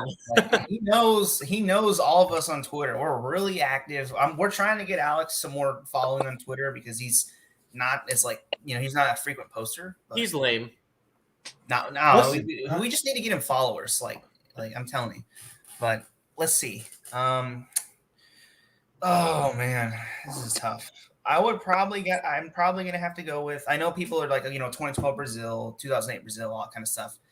I think I'm gonna go a little bit off the beaten path with these. Not because my drivers won, but I will say the 2007 European Grand Prix. That was an insane race, like all sorts of mixed conditions. It was really dry at the start. It poured down to the point where like 5 or 6 cars just spun off in turn 1 and they got stuck. Then the race is dry again. You got the Ferraris leading in the dry, right? They're a little bit quicker. And then the rain comes back again with like 10 or 15 laps to go. And then Alonso starts reeling people in. And with like 3 or 4 laps to go, he finally gets around the outside. Like they're banging wheels and stuff. You normally never see that in F1. They both keep going. He wins the race because it's raining. And after the race, they're arguing in Italian. You got a Brazilian and a Spaniard arguing in Italian about, hey, why did you try to run me off the track? Why are you banging into me? And I remember one of the guys is saying, like, why are you mad? You won the race. And, like, I think it's the funniest thing I've ever seen because it shows you it's like, these guys do have emotion. Like, that's racing. They both wanted to win that race. And I think it was kind of the ultimate test of a driver because you had dry conditions, you had wet conditions, and the moment the rain came in and kind of equalized everybody, the best drivers rose up to the top. And, it's hard to get those races because it's super fun when you do. Like, I still think that's my all-time race. That's a good one. I like that. That's great. I didn't know they were arguing in Italian. That's awesome. That's funny as shit. I was trying to find a video, but it's out there. All right, Colton. Someone hands you a ticket to any race in NASCAR history. Which one are you plopping down for? So I'm a huge Davey Allison fan. He's my all-time favorite driver. So I want to immediately say the 1987 Winston 500, his first win. I don't know if it was Winston or Die Hard 500. Alex, you'd be the expert on that. Anyway, Davey Allison's first win was my immediate reaction. However, as someone who watched the race live and who goes back and watches it very frequently, I'm actually going to say 2004 Homestead because of the Kurt Busch wheel thing. Could you imagine being in the stands and that happens and the amount of absolute fuckery it would play on your mind to watch that points battle and think Kurt's season is over? Wheel goes onto the track, cautions out, championship reset. Who the fuck's going to win it? This spoiled little brat from Las Vegas who's been in the Cup Series for 3 seasons. That's going to be my one. If I could go back, I watched it live and it blew my fucking mind. I was like 8 years old. If I could go back and be at one race, that's probably the one. That's a good one. I like that. Damn. Those are really good questions, Keith. Man, so before we sign off, there was a couple of final thoughts that I wanted to get through. First one is let's shout out Chip Ganassi. He's been in NASCAR. Yeah. He's been in racing for quite some time. Phoenix is going to be their last race. So I did want to ask, starting off, of course, with you, Keith and Shar, our spotlight tonight. What was your favorite or least favorite moment from Chip Ganassi racing? Ooh, that's a good one. I mean, there's a lot of really cool moments and a lot of shit moments. I think my least favorite moment is probably going to be Juan Montoya's Daytona 500 crash, because that puts him in the worst light in the world. And I have spent years defending this man because he is one of the greatest racers to ever grace this planet. And the fact that you have somebody who's behind his screen going, he ran into a jet rod. it makes me so fucking mad because this man has won an F1, IndyCar, NASCAR. He's all around one of the greatest racers of all time.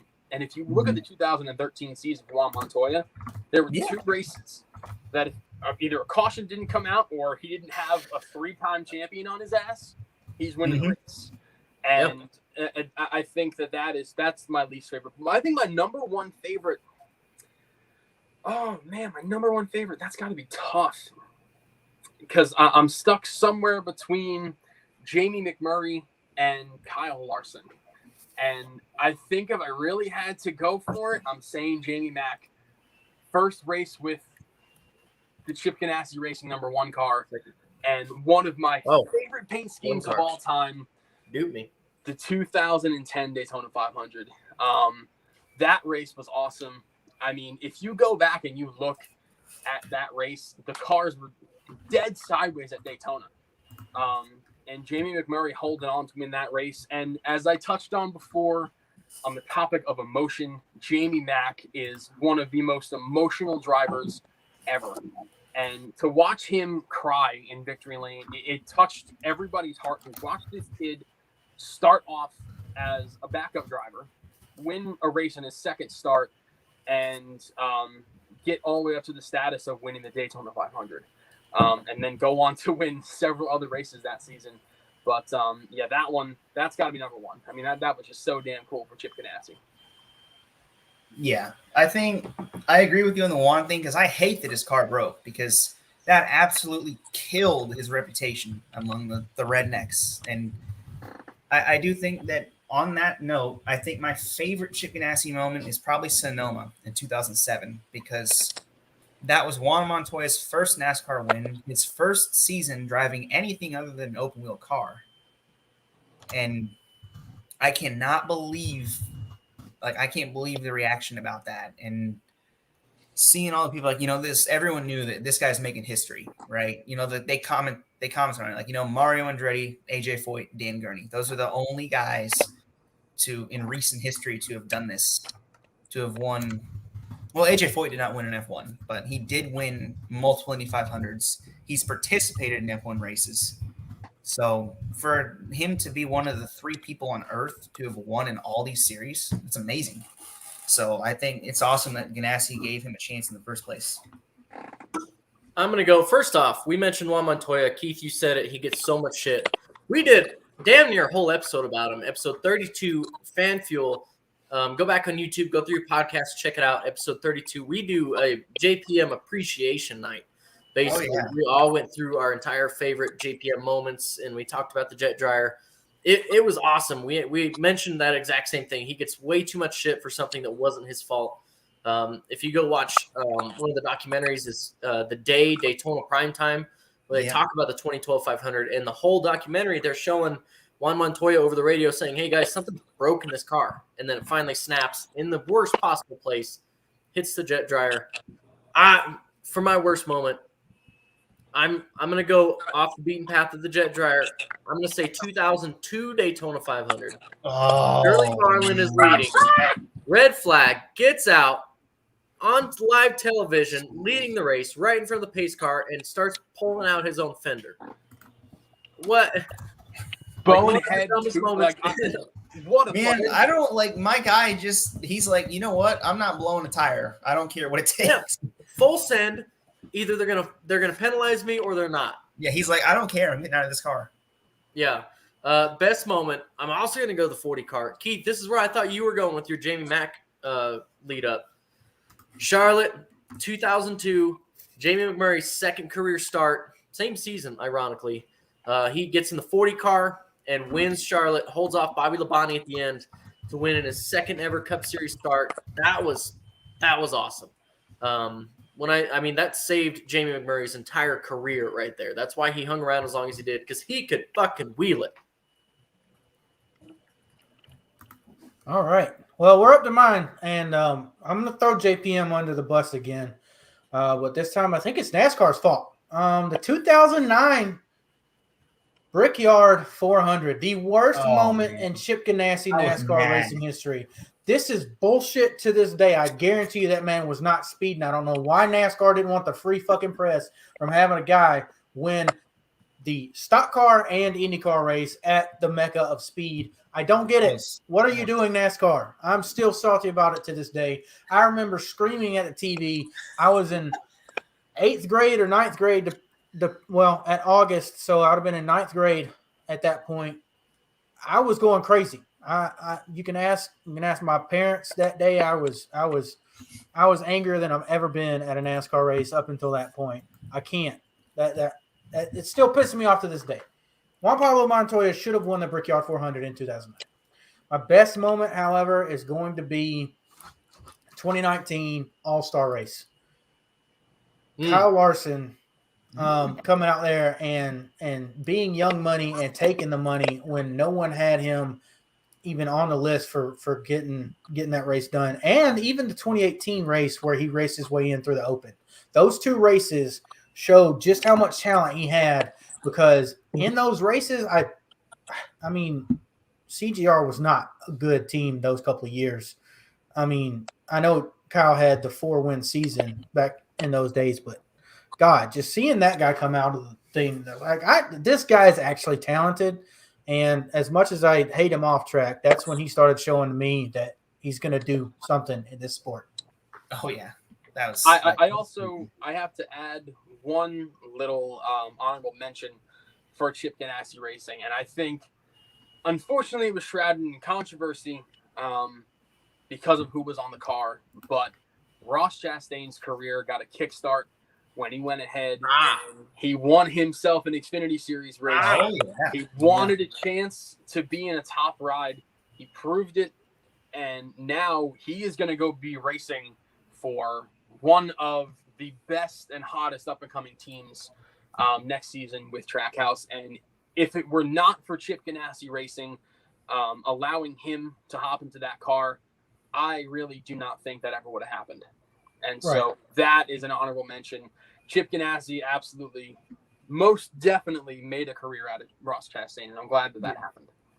He did with Kyle Larson, too, because I think Larson mentioned that he was a TRD development driver, and they're like, hey, we can't keep you on because you're not bringing sponsor money. So Chip Ganassi's like, all right, I don't care. This kid's talented. I don't care if he brings some money. I want him anyways. And look where he is now. Yep. Yeah, he's still not bringing money. Yeah. You're killing it. He doesn't need money. He's got the talent. He's got 9 wins this year in an unsponsored car. I mean, why not? I mean, sometimes you're just that good. And even in the sport nowadays where you need the money, it is what it is. I joke that Paul Silva fields a blank white 57 for Larson and the Outlaws is just because the winner's purse pays more than the sponsor would. All right. Well, speaking of Kyle Larson, and we did say about this being Phoenix, the last race for CGR. It's the last race of the season. As much as we may or may not like the format, there are 4 drivers in this format. And we're going to go around the table. I've assigned everyone a driver. I'm going to take my favorite driver in Denny Hamlin. I'm going to give Keith the number 9 car since he's wearing a Chase Elliott champion shirt. I'm going to give the number 19 to Nathan and the number 5 to Colton. Why is your driver going to win the race and the championship? I'm going to go ahead and just say it short, sweet, and simple. It's time. Denny Hamlin is in his peak. He is in his prime. He has been doing so for the last 2 or 3 seasons. He has nothing to lose at this point. He is off the rails. He has been since Martinsville.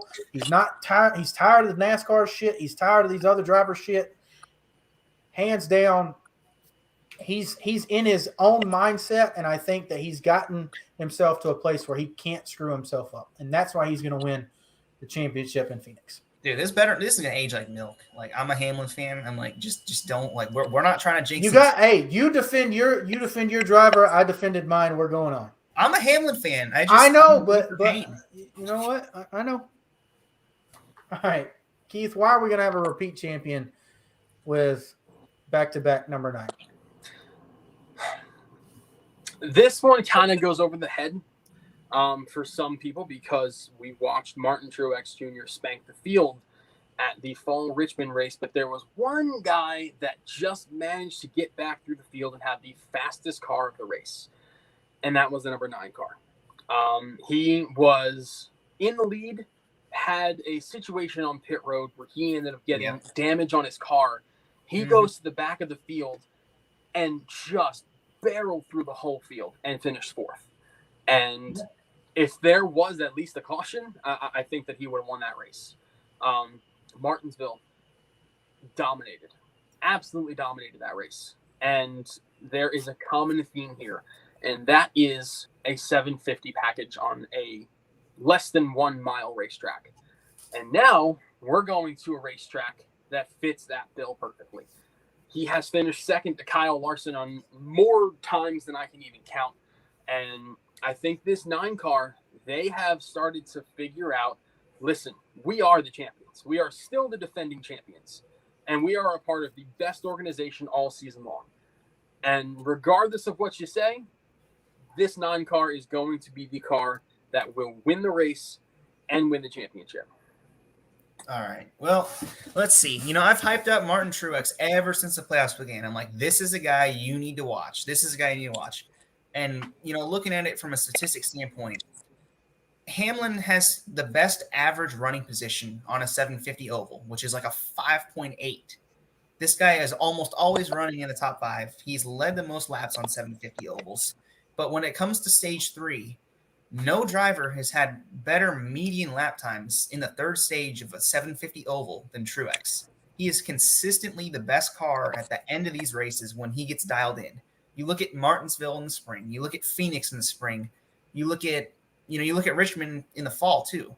He didn't have the dominant car in most of those races, yet at that 3rd stage, he was untouchable. And you look at practice coming in now and you think, imagine if this guy could get his car dialed in before the race starts. He might just lead every lap. Who knows?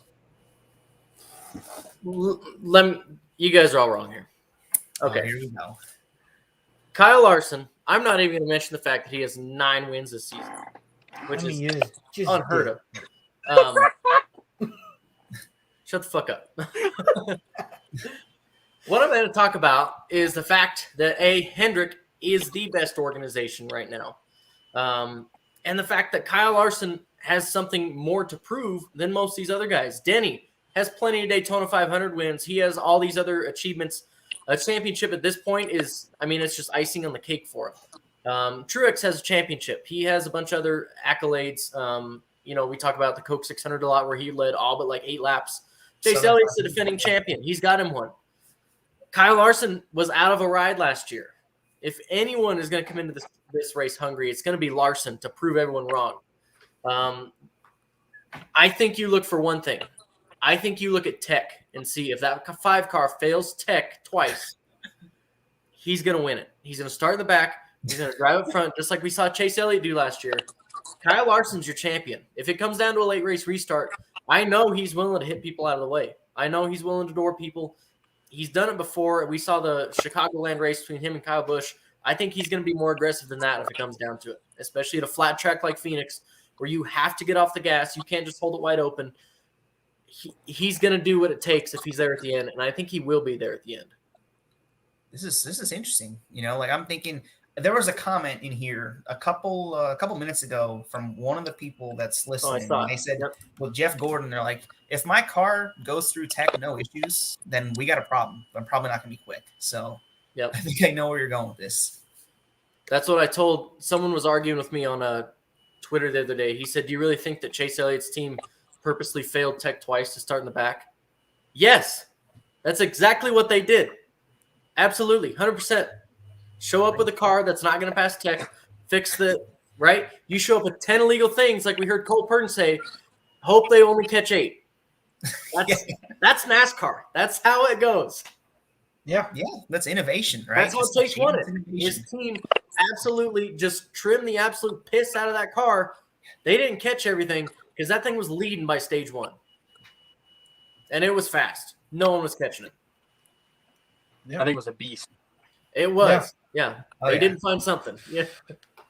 Well, guys, it's been a really good episode. Thank you so much, Keith, for coming on. It has been an absolute blast. You are just as passionate, if not more passionate, than the three of us, and you fit right in. And we would love to have you on sometime later on in the off season or next season.